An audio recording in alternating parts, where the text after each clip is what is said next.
un défaut, ce n'est qu'en fait que l'excès de quelque chose de bien en nous en fait. Un défaut, c'est quelque chose qui s'exprime dans un moment où on est en fort stress en fait, et donc ce n'est que un excès d'une qualité fondamentale que nous avons en nous.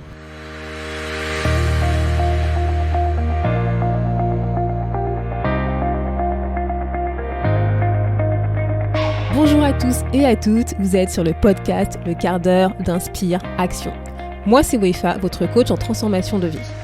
Chaque semaine, retrouvez dans ce podcast des outils pour développer votre self-awareness, des actions à réaliser pour démarrer votre transformation, ainsi que des témoignages de personnes comme vous et moi qui ont décidé de devenir l'architecte de leur vie. Alors, installez-vous tranquillement et prenez de quoi écrire.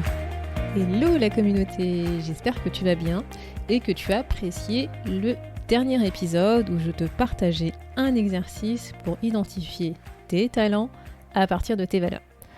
Donc aujourd'hui, nous allons continuer notre voyage à travers ces fameux talents et je vais te proposer un autre exercice un peu différent cette fois-ci pour identifier tes qualités. Je pense que ça t'est déjà arrivé qu'on te pose la question ah bah tiens en fait c'est quoi tes qualités, cite-moi 3 de tes qualités. Et là généralement c'est le blanc, on est attends bah je sais pas trop quoi attends 2 secondes voilà. Généralement on a du mal à définir, identifier des qualités qui nous sont propres, on reste un peu bateau, on reste un peu vague quand on nous pose cette question. Eh ben tu sais quoi ?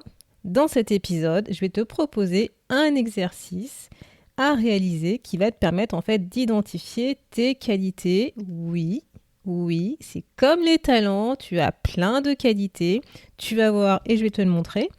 Et donc comment est-ce qu'on va faire ça ? Eh bien tout simplement en analysant tes défauts. Bah ouais, ça par contre les défauts c'est ultra méga facile quand on te pose la question c'est quoi tes défauts ? Alors bizarrement notre cerveau il y a plein de défauts qui viennent en tête, c'est beaucoup plus facile. Et donc comme c'est facile d'identifier nos défauts, je te propose de partir de nos défauts pour identifier nos qualités, tes qualités. Et tu vas voir, je te le dis tout de suite, je te partage ce petit secret. Tu as au moins autant de défauts que de qualités. Donc si jamais tu es le roi ou la reine de je te trouve des défauts à tout va comme tu veux, tu vas voir, ça veut dire que tu as autant de qualités, donc c'est super, c'est génial. Donc pour cela, en fait, on va utiliser ce qu'on appelle le cadran d'Hoffmann. Si tu sais pas ce que c'est pas grave, parce que tu vas le découvrir, tu vas l'expérimenter en direct, t'inquiète pas. Et donc pour suivre en fait l'explication à cet exercice, je te propose de te rendre sur le site wefabagidi.com/podcast-28 où tu vas pouvoir voir en fait le schéma de ce cadran d'Hoffmann pour pouvoir suivre ce que je vais t'expliquer. Donc sans plus tarder, commençons, allons-y. Donc pour commencer, je vais te demander, soit tu récupères la fiche challenge, tu l'imprimes, soit tu prends une feuille blanche. Et je vais te demander de dessiner 4 rectangles aux 4 coins de la feuille. Donc si tu vois pas trop de quoi je te parle, encore une fois, tu vas sur le site et tu verras le schéma que je te présente. Donc on va partir de défauts, pas forcément des miens, parce que je garde encore secret certains de mes défauts, tu vas découvrir plus tard, je vais pas tout te dire tout de suite non plus. D'accord ? Donc on va partir d'un défaut qu'on va appeler... Celui que j'avais en tête, c'est, tu vois, quand parfois, quand tu parles avec certaines personnes, elles ont des mots qui sont assez durs, tu vois, et on va dire, tiens, cette personne, elle est plutôt blessante. Ah, tu vois, t'es plutôt blessant. Tu vois, on va partir de ce défaut des gens qui, donc la manière dont elles s'expriment, elles parlent avec les gens, elles sont un peu cassantes, elles sont un peu blessantes. Tu vois, généralement, on dit, toi, t'es blessant, quoi. Voilà. Donc, on va partir de ce défaut. Et donc, ce défaut, ce que je vais te demander de faire, c'est de le mettre en haut à droite du super rectangle que tu viens de dessiner sur ta feuille blanche et tu as marqué blessant. À partir de ce mot, en fait, la question qu'on va se poser, c'est quel est l'opposé positif d'une personne qui est blessante ? C'est-à-dire, quel est l'opposé positif d'une personne qui est blessante ? Généralement, c'est quelqu'un justement qui va pas être blessant, donc qui va faire attention dans la manière éventuellement de s'exprimer, elle va faire attention aux mots qu'elle va utiliser, et par exemple, on va dire que cette personne est plutôt délicate, elle est dans la délicatesse, elle fait attention à ce que elle dit pour justement ne pas blesser la personne avec qui elle parle. Bref.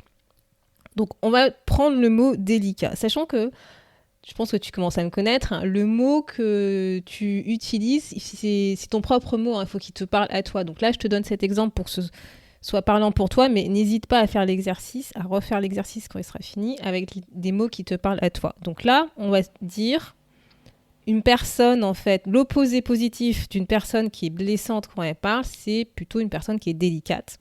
Et donc là, en fait, je vais te demander de mettre ce mot en bas à droite de ta feuille dans le rectangle qui est situé en bas à droite.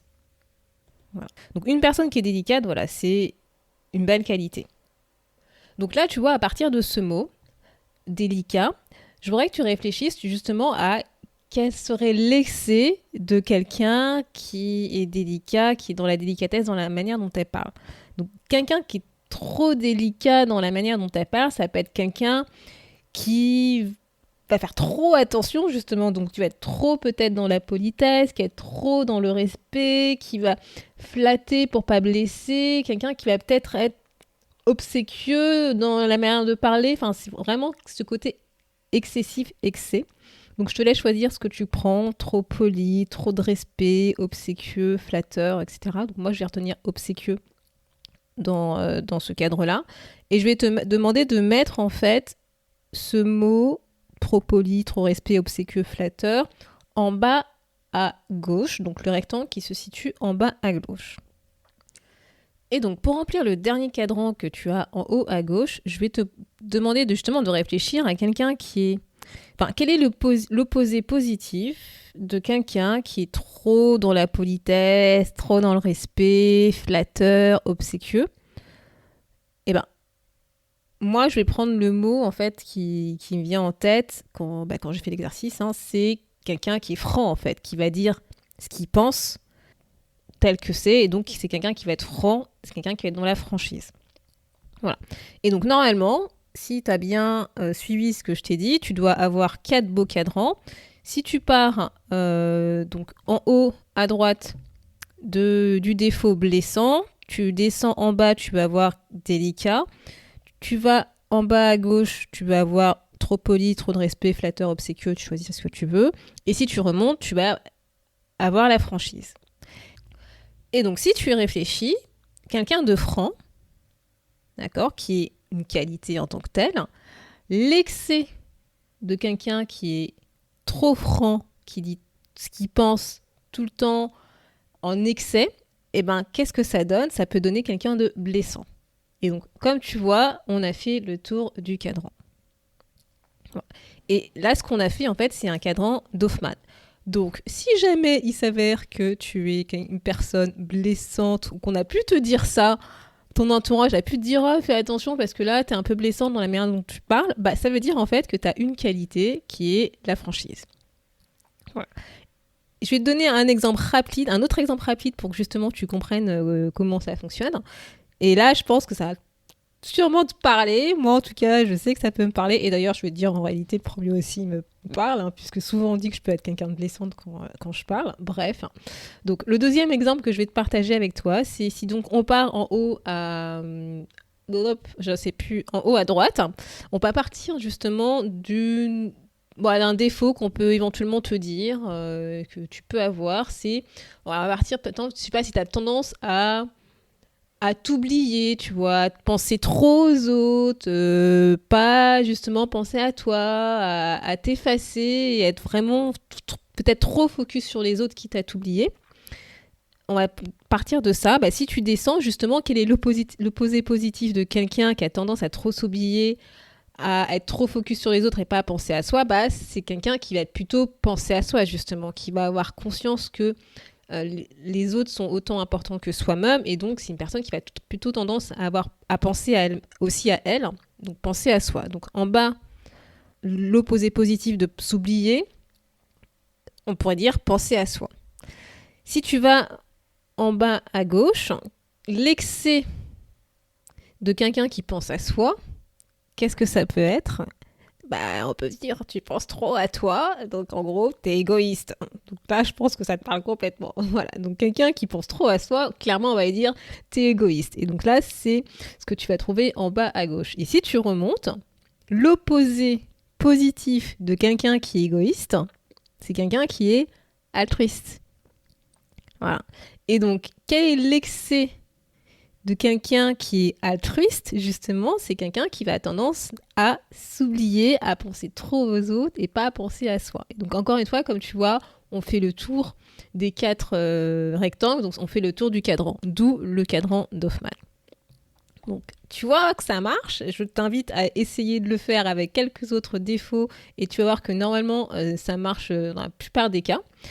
Et pourquoi est-ce que ça marche, justement ? Écoute, je vais t'expliquer rapidement justement comment lire ce cadran pour que tu comprennes en gros ce que je t'ai fait faire. Donc, le cadran d'Hoffmann, en fait, part d'une qualité fondamentale. C'est ce que tu as dans le cadran en haut à gauche. Donc là, si je te prends l'exemple que j'avais pris, la franchise ou l'altruiste. Ça, c'est une qualité que tu as. Donc désolé, tu n'auras pas à dire non, je ne l'ai pas. Si, tu l'as. Si tu t'es reconnu dans les 2 cadrans que je t'ai proposés, désolé, mais tu as cette qualité. Donc en gros, en haut à gauche, c'est la qualité fondamentale. Et ce qui se passe, c'est que, en fait, dans un moment de fort stress, on va avoir tendance à faire un excès, justement, de cette qualité fondamentale. Et donc, en fait, ce qui va se passer, c'est qu'on va... notre force, en fait, notre qualité va devenir notre faiblesse et va devenir donc notre piège. Et c'est ce que tu vas avoir, en fait, en haut à droite. Et c'est ce qu'on va appeler donc notre piège, voire notre défaut. Et en fait, ce défaut se révèle généralement quand on est dans un excès, dans un moment de fort stress, où effectivement, notre qualité va devenir notre faiblesse. Et si tu descends en bas, juste en bas à droite, en fait, c'est l'opposé positif, en fait, justement, de ce piège de notre défaut. C'est ce qu'on va appeler notre challenge. En fait, c'est ce que tu peux utiliser pour éviter de rentrer dans ce piège, dans cette faiblesse. C'est-à-dire que quand tu utilises ta qualité fondamentale et que tu utilises ce challenge, ça va te permettre d'éviter d'entrer dans ton piège. Et donc, si on prend l'exemple avec la franchise blessant, délicat, etc., si tu sais donc voilà, que tu es quelqu'un de plutôt franc et que quand tu es dans un moment de stress, de fort stress, tu peux être blessant, ce que tu peux faire, c'est essayer de voir comment tu peux faire pour être à la fois franc et délicat. Et c'est pour ça qu'on dit que c'est un challenge, parce que je peux te dire que personnellement, c'est difficile d'être à la fois franc et délicat. Bref. Et donc, le dernier cadran, c'est celui en bas à gauche. Et en fait, l'excès de quelque chose de positif qui est ton challenge, donc à noter, je ne l'ai pas précisé, mais le challenge, c'est aussi une qualité.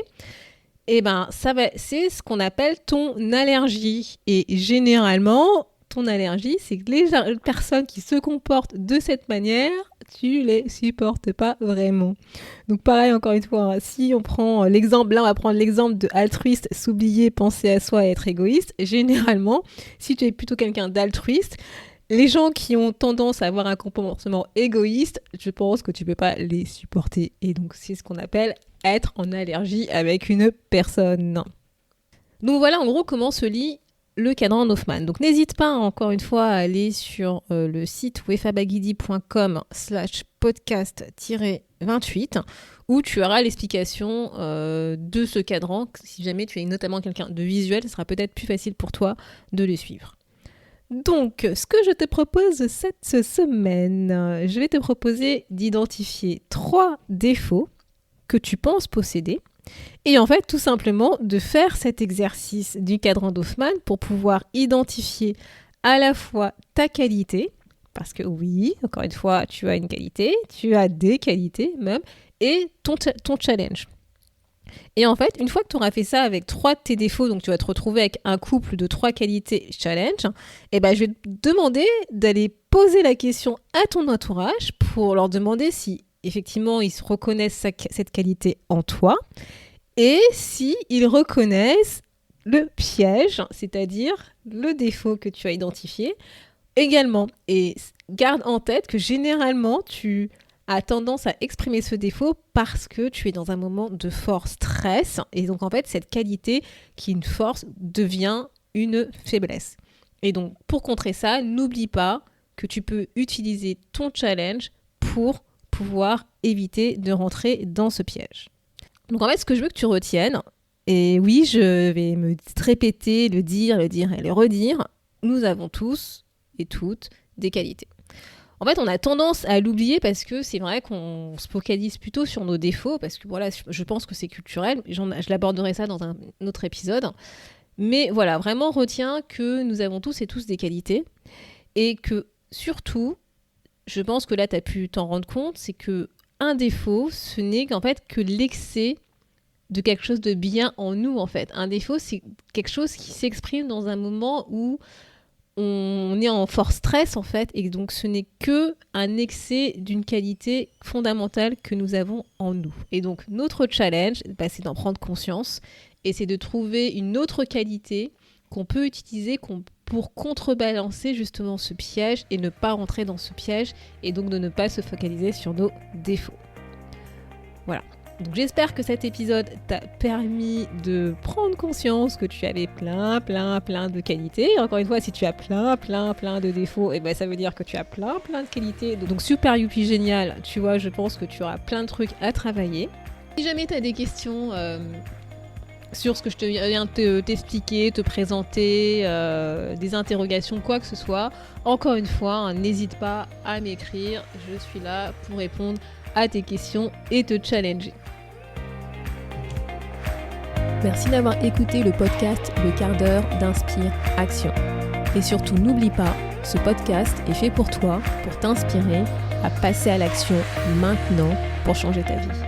À la semaine prochaine pour un nouvel épisode.